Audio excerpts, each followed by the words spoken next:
ہمارا حق بنتا ہے. دیکھیں آپ صلی اللہ علیہ وسلم کی سب سے زیادہ محبت کس سے تھی؟ اپنی امت سے تھی. اس امت میں ہم بھی شامل ہیں، اور یہ ہماری خوش نصیبی ہے کلمہ پڑھنے کے بعد، ایمان لانے کے بعد، کہ ہم آقا علیہ الصلوۃ والسلام کے رخسار مبارک پر جو آنسو مبارک گرے ہیں، اللہم اغفر لی امتی، یا ربی امتی، کہتے کہتے اس آنسوؤں کے اندر ہم جتنے یہاں بیٹھے ہیں سب کا حصہ ہے، سب کا حصہ ہے. تو یہ یاد رکھنا کہ ہمارا وہ جو وجود ہے مسلمانوں کا، یہ ایک جسم کی مانند ہے. کیا ہے؟ ایک جسم کے کسی حصے میں تکلیف ہو، سارا کا سارا وجود ٹوٹ پڑتا ہے، اندر سے تکلیف میں آ جاتا ہے. تو آج فلسطین میں آپ دیکھیں مسلمانوں کے خلاف کیسے اسرائیل کئی برس سے وہاں بمباریاں کر رہا تھا، مسلمانوں کو شہید کر رہا تھا، لیکن اللہ تعالیٰ نے کچھ لوگوں کو وہاں غیرت دی اور ہمت عطا فرمائی. وہ اسرائیل کے اندر گھس کے ان کو واصل جہنم کر رہے ہیں.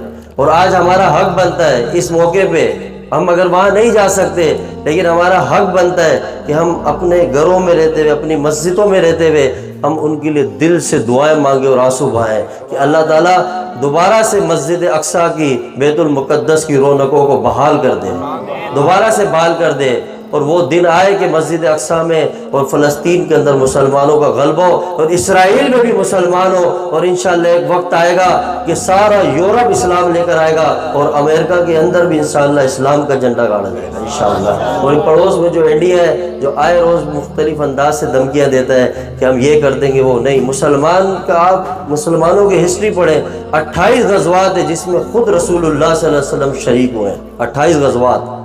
یہ جہاد کوئی عام عمل نہیں ہے. مسلمانوں کے ساتھ سمجھی، اگر مسلمان تاریخ میں عزتوں میں رہے تو جب تک جہاد سے جڑے رہے پوری دنیا میں مسلمانوں کا غلبہ تھا.